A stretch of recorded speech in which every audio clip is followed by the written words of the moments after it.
In Weilheim, Oberbayern, zieht Grzegorz W.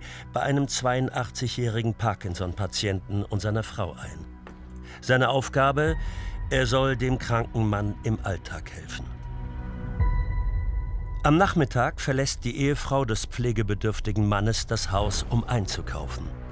Grzegorz W. bleibt mit dem 82-Jährigen allein zurück.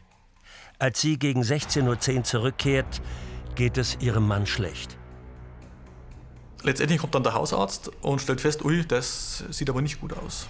Und dann wird auch der Notarzt hinzugezogen. Und der Notarzt stellt dann eben eine massive Unterzuckerung fest und gibt dann auch direkt Glucose. Es fährt dann auch ein Rettungswagen an und er wird ins Klinikum verbracht. Und auf dem Weg ins Klinikum und auch vor Ort wird dem Geschädigten immer wieder Glucose gegeben. Mir ist noch erinnerlich aus den Unterlagen, dass der Notarzt keine Glucose mehr an Bord hatte. Er konnte nichts mehr geben, auch im Rettungswagen war nichts mehr, keine Glucose mehr. Und deswegen kam man auch schnell drauf im Krankenhaus, das kann eigentlich nur mit der Gabe von Insulin möglich sein.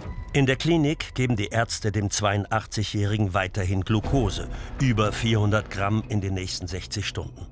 Sein Zustand stabilisiert sich, der Mann überlebt. Grzegorz W. ist da längst auf dem Weg zu seinem nächsten Einsatz als Hilfspfleger. Ein gutes halbes Jahr später wird in einem Wandregal ein Insulinpen gefunden und ein Wundtupfer. Und ich denke auch, mich noch zu erinnern, dass auch Ampullen vorhanden waren. Die Familie auch geistesgegenwärtig, informieren sofort die Kollegen vor Ort und diese Beweismittel werden umgehend sichergestellt. Eine Auswertung ergab dann eben, dass sich an diesem Pen eben auch die DNA des Herrn W. befand und eben auf dem Wundtupfer die DNA des Geschädigten.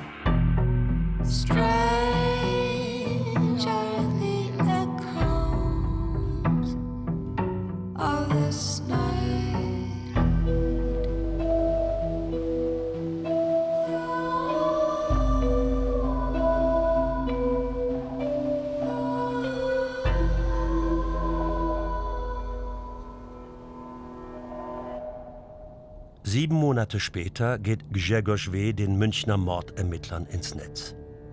Mit den neuen Erkenntnissen wächst ihr Verdacht. Der 24-Stunden-Pfleger könnte ein Serienmörder sein. Doch noch bestreitet er das. Wir haben ihn aufgesucht in der Haftanstalt und nochmal das thematisiert, was ich mit ihm abends da beim Rauchen nochmal besprochen hatte.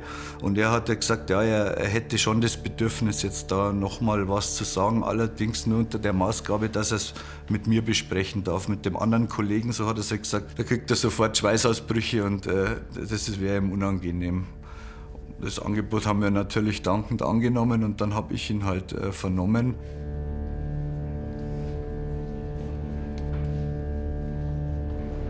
Es gehört eigentlich zum Einmaleins einer Beschuldigtenvernehmung, dass man, wenn derjenige aussagebereit ist, dass man so eine Vernehmung eigentlich mit Dingen beginnt, die augenscheinlich erstmal mit der Tat gar nichts zu tun haben.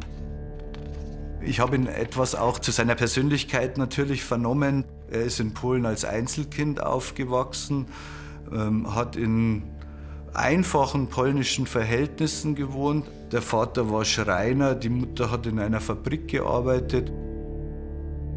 Ich habe ihn dann aber auch relativ persönlich angesprochen. Ich habe ihn eigentlich auf den Kopf zu mit seiner Fettleibigkeit konfrontiert. Ich habe ihn gefragt, ob er schon immer so dick war, ob ihm das Probleme macht. Also eigentlich habe ich ihm schon Fragen gestellt, die man einem normalen Gesprächspartner eigentlich nicht stellt, sondern ich bin ihm schon persönlich auf die Pelle gerückt, sage ich jetzt mal, um auch auszutesten, wie entwickelt sich unser Verhältnis für die weiteren Vernehmungen.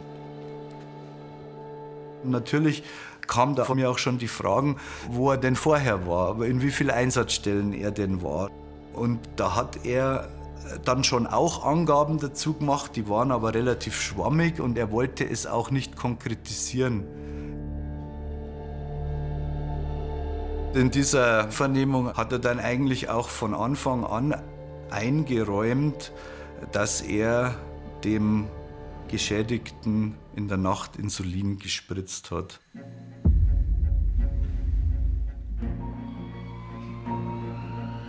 Schon von Anfang an, als er an die Einsatzstelle gekommen ist, hätte der alte Mann ihn angefangen zu beleidigen, zu beschimpfen, auch teilweise körperlich anzugehen und so weiter.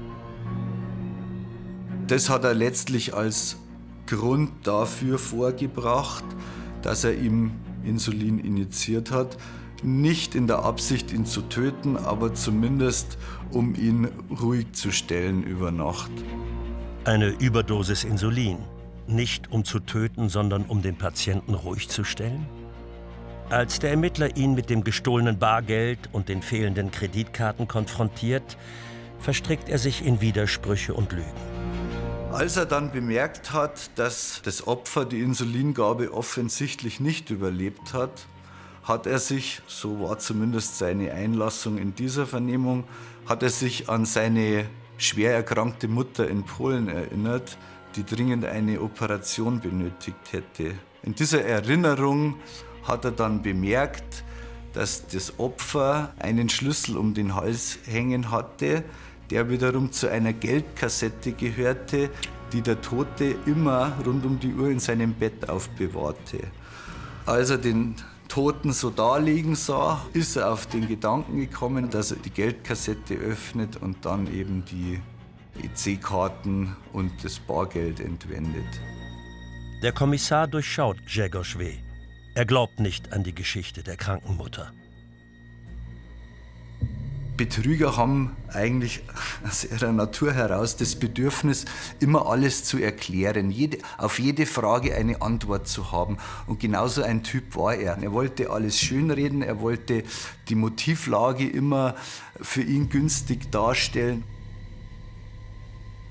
Wichtig für mich war in der Vernehmung tatsächlich in erster Linie mal das Eingestehen der Verabreichung dieser Insulininjektion.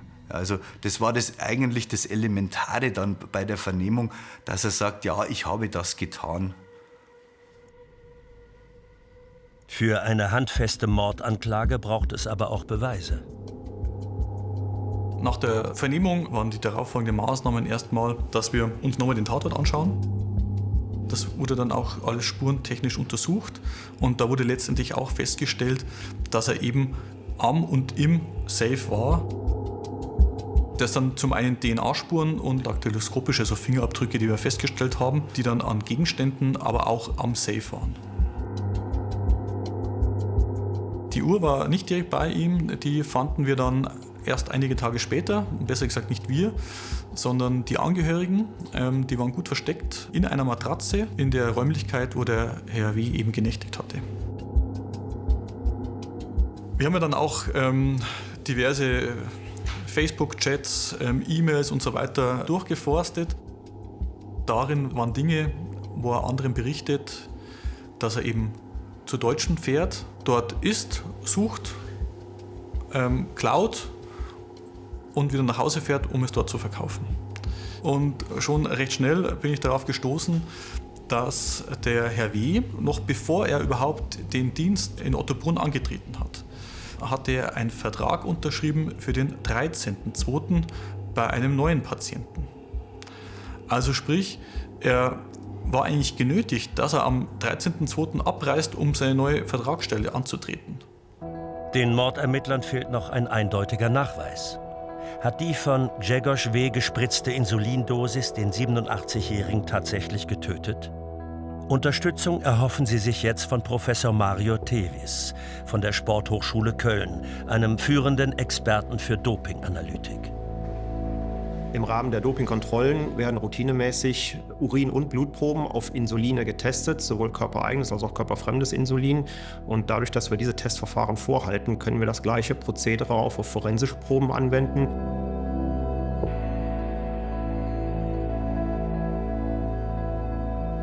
Es gibt verschiedene Matrizes, Probenarten, die wir gebrauchen können, beispielsweise Blut, Urin, Glaskörperflüssigkeit und Hautgewebe, insbesondere dort, wo die mutmaßliche Einstichstelle zu sehen ist. Es gibt verschiedene Herausforderungen in dem Zusammenhang. Das eine ist, dass Insulin insbesondere nach Ableben der Person, wo die Probe gewonnen wurde, abgebaut wird. Im Blut, insbesondere wenn es hämolysiert ist, das heißt, wenn die roten Blutkörperchen abgebaut sind, baut Insulin sehr schnell ab. Im Hautgewebe dagegen ist es vergleichsweise stabil, sodass wir hier meistens die längeren Nachweiszeiten für eine Insulingabe auch haben. In der Praxis bedeutet die Analytik, dass wir die Probe, sei es Haut oder Blut, reinigen, extrahieren. Das heißt, wir isolieren das Zielinsulin oder die Insuline aus dieser Matrix, indem wir über spezifische Antikörper unsere Substanzen, in dem Fall Insulin, isolieren, binden und reinigen. Dann wird das Ganze konzentriert, da wir meistens mit geringen Rückständen nur noch zu rechnen haben. Und dann wird mit Hilfe einer Chromatographie und Massenspektrometrie ein chemischer Fingerabdruck der Substanz generiert. Und so können wir zeigen, ob Insulin vorgelegen hat und wenn ja, welches Insulin. Im vorliegenden Fall haben wir eindeutig Humaninsulin, humanidentisches Insulin festgestellt, aber in Mengen und an Stellen in Geweben, wo es in dieser Größenordnung nie vorkommen sollte. Dabei muss man festhalten, dass insbesondere in Hautgewebe eigentlich keine messbaren Insulinmengen vorliegen. Und sollten hohe Mengen vorliegen, ist die Tatsache, dass Insulin an der Stelle verabreicht wurde, im Grunde abgesichert.